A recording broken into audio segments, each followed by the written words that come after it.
അതുകൊണ്ട് യുവാക്കളുടെ ശക്തി എപ്പോഴും ഒരു നാടിന്റെ നന്മയ്ക്ക് വേണ്ടി, ഒരു നാടിന്റെ പുരോഗതിക്ക് വേണ്ടി ഉപയോഗപ്പെടുത്തുവാൻ നമുക്ക് സാധിക്കണം.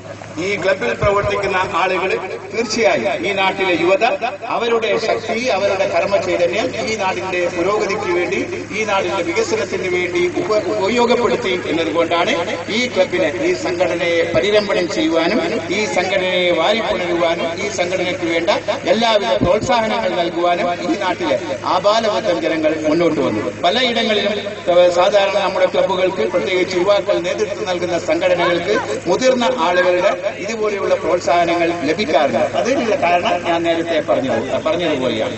അപ്പോ അതിന് ഒരു അപവാദം എന്ന നിലയിൽ ഈ നാട്ടിലെ മുഴുവൻ ആളുകളുടെയും പ്രോത്സാഹനങ്ങൾ, സഹകരണങ്ങൾ നിങ്ങൾക്ക് നേടാൻ കഴിഞ്ഞത് വലിയ ഒരു കാര്യമാണ് എന്ന് ഞാൻ പറയുവാൻ ആഗ്രഹിക്കുന്നു. അതുകൊണ്ട് കഴിഞ്ഞ 14 വർഷക്കാലം ഈ നാട്ടിലെ അക്ഷരരായ, ആലംബഹീനരായ ആളുകളെ ഏത് തരത്തിൽ നിങ്ങൾക്ക് സഹായിക്കുവാൻ കഴിഞ്ഞു, അതിനേക്കാൾ കൂടുതൽ ആവേശപൂർവ്വം ആ രംഗങ്ങളിൽ നിങ്ങൾക്ക് ഒരു വലിയ വിപ്ലവം സൃഷ്ടിക്കാൻ സാധിക്കട്ടെ എന്ന് ആത്മാർത്ഥമായി ആശംസിക്കുവാൻ ഞാൻ ഈ അവസരം വിനിയോഗിക്കുന്നു. നിങ്ങളുടെ ഈ സാംസ്കാരിക സമ്മേളനം നമ്മുടെ നാട്ടിൽ നാം ആഗ്രഹിക്കുന്നത് പോലെയുള്ള ഐക്യവും അതുപോലെ തന്നെ യോജിപ്പും ഒക്കെ പ്രദാനം ചെയ്യട്ടെ എന്ന് കൂടി ഈ അവസരത്തിൽ നമുക്ക് പ്രാർത്ഥിക്കേണ്ടതുണ്ട്.